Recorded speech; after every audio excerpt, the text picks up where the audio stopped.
இன்றைக்கி எல்லாருமே என்ன சொல்கிறீங்க அப்படின்னா, எங்களுக்கு வேலை ஸ்ட்ரெஸ்ஸு, வேலை பளு, வேலை அதிகமாக இருக்கிறதுனால தான் எங்களுக்கு மன அழுத்தம், சோர்வு, விரக்தி, வெறுமை, கவலை, நிம்மதி இல்லாமல் இருக்கோம் அப்படிங்கிறீங்க. அப்படி இல்லை. நீங்கள் செய்கிற வேலையால் இல்லை, உங்களுடைய எதிர்பார்ப்பால் தான் இதையெல்லாம் உருவாக்கி வச்சுருக்கீங்க. ஒரு செயல் செய்தாலே நான் இதற்கு எவ்வளோ எஃபர்ட் போட்டிருக்கேன், அதனால் இதனுடைய ரிசல்ட்டு இப்படி தான் வரணும் அப்படின்னு எதிர்பார்க்குறீங்க. ஒரு வேலையை செய்கிறீங்க அப்படின்னா அதை உங்களுடைய சுற்றி உள்ளவங்க, உங்கள் கூட இருக்கிறவங்க எல்லாரும் அதை பார்த்து உங்களை புகழணும், உங்களை பாராட்டணும், அப்படி எதிர்பார்த்து தான் அந்த வேலையை செய்கிறீங்க. ஏன், ஒரு அன்பு செலுத்தினா கூட திரும்ப அவங்க அன்பு செலுத்தணும் எதிர்பார்த்து தான் அன்பை செலுத்துகிறீங்க. ஒரு உதவி செய்தால் கூட திரும்ப அவங்க அதே உதவியை செய்யணும் அப்படின்னு எதிர்பார்க்குறீங்க. இப்படி உங்களுடைய வாழ்க்கையில் சின்ன சின்ன விஷயத்துலேருந்து பெரிய விஷயங்கள் வரைக்கும் எல்லாத்தையுமே எதிர்பார்த்து தான் செய்கிறீங்க.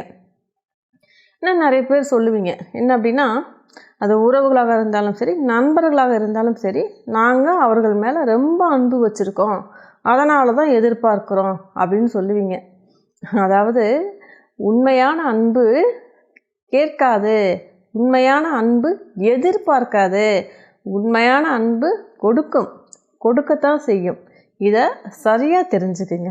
எதிர்பார்ப்பு என்பது உங்களுடைய ஆணவம் தன்னை காப்பாற்றி கொள்ளும் முகமூடி. உங்களுடைய ஆணவம் தன்னை காப்பாற்றி கொள்ள இதுதான் எனக்கு வேணும், இது நடந்தே தீரணும் அப்படிங்கிற எதிர்பார்ப்பை அது உருவாக்கிக்கிட்டே இருக்கும். அதாவது தினமும் சூரியன் உதிக்குது, அப்படி உதிக்கும்போது இன்றைக்கி யார் நம்மளை புகழ்வாங்க, யார் நம்மளை பாராட்டுவாங்க அப்படின்னு எதிர்பார்த்து தான் அந்த சூரியன் தினமும் உதிக்குதா. மரங்கள்லாம் வளருது, இன்றைக்கி யார் நமக்கு தண்ணி ஊற்றுவாங்க அப்படின்னு எதிர்பார்த்து தான் வளருதா. கடல் அலை, இன்றைக்கி நம்மளை யார் ரசிப்பாங்க அப்படின்னு எதிர்பார்த்து தான் அந்த கடல் அலையை எழுப்புதா. சொல்லுங்கள். அதெல்லாம் அது இயல்பில் தன்னோட வெளிப்பாட்டை வெளிப்படுத்திகிட்டே இருக்குது.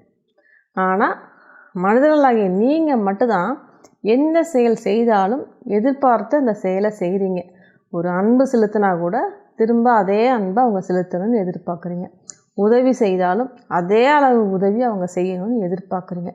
இப்படி நீங்கள் எதிர்பார்த்து ஒவ்வொரு செயலும் செய்கிறனால அது உங்களுக்கு சுமையாக தான் இருக்கும், பாரமாக தான் இருக்கும்.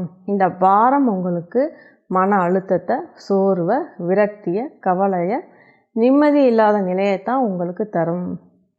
எப்போ நீங்கள் எதிர்பார்ப்பு இல்லாமல் ஒரு செயலை செய்கிறீங்களோ அப்போ தான் அது உங்களுக்கு மன அமைதியையும் நிம்மதியையும் ஆனந்தத்தையும் தரும்.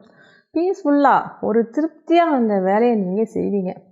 அப்போ நீங்கள் எதிர்பார்ப்பு இல்லாமல் நாங்கள் ஒரு செயலை செய்யணும்னா அதை எப்படிமா செய்யணும் அப்படின்னு கேட்டிங்க அப்படின்னா, ஒரு செயலை செய்யும்போது உங்களுடைய கவனம் அந்த முடிவில், அதாவது பலனில் நீங்கள் வைக்கக்கூடாது, செய்யும் செயலில் தான் நீங்கள் கவனத்தை வச்சு செய்யணும். இப்படியே செயல்படும் போது உங்களுடைய எதிர்பார்ப்பு கொஞ்சம் கொஞ்சமாக குறைஞ்சு முழுவதுமாகவே அங்கு குறைந்து விடும். அதாவது ஒரு சிற்பி சிலையை செதுக்கிறாரு, அதை செதுக்கும் போதே அவர் நம்ம செதுக்கிற இந்த சிலையை பார்த்து மக்கள் எல்லாரும் நம்மளை புகழ்வாங்க, நம்மளை பாராட்டுவாங்க அப்படின்னு அந்த முடிவில் எதிர்பார்த்து அந்த சிலையை செதுக்குனா அங்கே ஒரு அழகான சிலை வெளிப்படுமா. சொல்லுங்கள். அவர் செதுக்கும்போது அந்த உளியால் செதுக்கிற அதில் தான் கவனம் வைப்பார். இப்போ கண்ணை வடிவமைக்கிறார் அப்படின்னா அந்த வடிவமைக்கிற அந்த செயலில் தான் கவனத்தை வைப்பார் அவர்.